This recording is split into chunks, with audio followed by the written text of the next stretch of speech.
Pourquoi notre Seigneur Jésus-Christ a-t-il vécu seulement 33 ans sur la terre? C'est parce que son père n'était pas vivant quand il a commencé à prêcher. Il n'y avait plus de couverture pour le maintenir. C'est après la mort de Joseph que Jésus a commencé à prêcher l'évangile. Parce que tant que Joseph, qui était de la lignée directe de David, était encore vivant, eh bien, notre Seigneur Jésus-Christ était toujours protégé, il était encore protégé. Donc, il fallait que son père soit hors de l'histoire.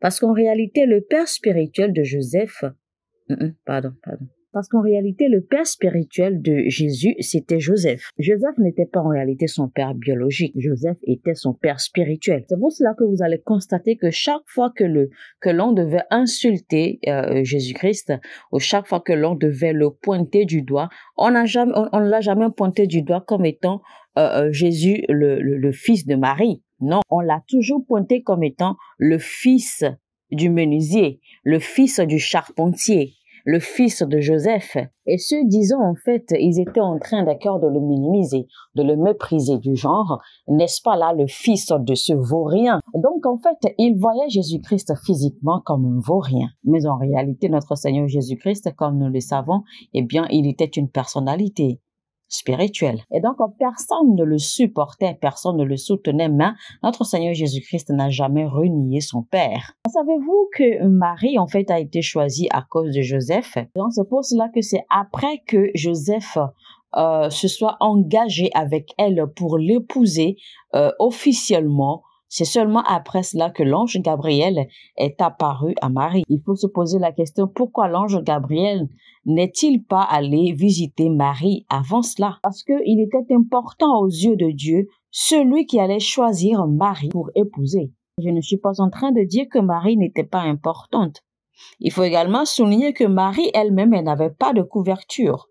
Donc, il fallait une couverture, en fait, pour déclencher, d'accord, eh bien, cet événement ou le processus de l'arrivée, d'accord, du roi notre Seigneur Jésus-Christ. Parce que depuis la fois où l'ange Gabriel a visité Marie et qu'ils ont communiqué tous les deux, après, maintenant, c'était le fait que Marie a confirmé, d'accord, l'enfant qu'elle portait et également l'enfant que Élisabeth, d'accord, sa cousine, devait également porter.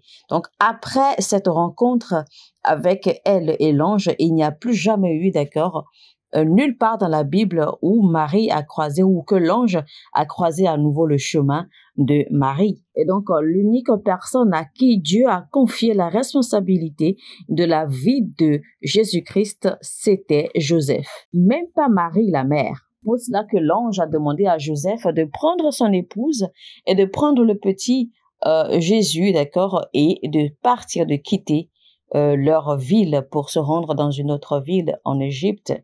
Pourquoi? Parce que Joseph était la couverture de Jésus et de Marie. Et donc, c'est toujours à Joseph que l'ange apparaît à nouveau une fois en Égypte pour lui ordonner de ne pas quitter la terre égyptienne jusqu'à ce que lui, ange, revienne lui dire le moment où il faut partir de l'Égypte. Donc, ils sont restés d'accord en Égypte.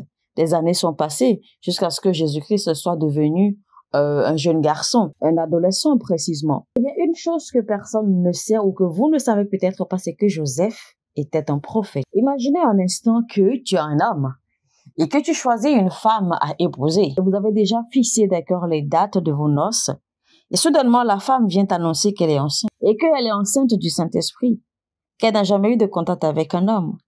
Et voilà, elle est enceinte. C'est Dieu qui l'a visitée et que c'est Dieu qui a fait qu'elle est tombée enceinte. Imaginez un peu si tu étais un homme, comment allais-tu réagir? Eh bien, naturellement, cela paraîtrait insensé. Et voici que la Bible nous raconte après que Joseph a eu un rêve. La Bible n'a pas parlé de vision ou de révélation de façon ouverte, mais la Bible a parlé de rêve. Et c'est dans ce rêve qu'il rencontre l'ange Gabriel qui lui parle. Vous savez que quand vous faites un rêve a besoin d'être interprété. Et maintenant, Joseph sort de ce rêve et il a déjà compris le sens du rêve. On lui a interprété le rêve. Et sorti de ce rêve, alors, il va rencontrer Marie et lui fait comprendre ses intentions qu'il croit en elle. Que c'est bon, qu'il a su maintenant que l'enfant était vraiment de Dieu. Il n'a pas cherché, d'accord, à aller prendre des conseils. Il n'a pas cherché à aller partager son histoire avec quelqu'un. Juste de ce rêve, Il avait tout compris. Il avait compris le message. Et il a accepté Marie et le petit bébé Jésus dans le ventre. Je sais que beaucoup d'entre vous, Dieu vous a déjà donné des rêves plusieurs fois encore et encore concernant votre vie, concernant votre avenir et tout cela. Mais vous attendez que quelqu'un vienne interpréter ce rêve pour vous. Vous attendez que quelqu'un vienne vous dire, d'accord, de sa bouche ce que vous voulez entendre. Il a fallu juste ce rêve pour convaincre Joseph. Et pourtant, cela n'est jamais arrivé dans toute l'histoire. Dans l'histoire du monde, on n'a jamais eu un phénomène pareil. On n'a jamais entendu parler d'un phénomène pareil. Et il a suffi d'un seul rêve pour que Joseph soit convaincu. Je sais que si cela devait arriver, d'accord, à l'un d'entre vous qui écoutez ce message, eh bien, je sais que vous allez déclencher le tonnerre. Vous n'allez même pas vouloir sentir cette femme. Vous allez causer, d'accord, des histoires. Vous allez vouloir que tout le monde connaisse l'histoire. Vous allez l'exposer, vous allez lui faire mal, vous allez la quitter de la pire des façons.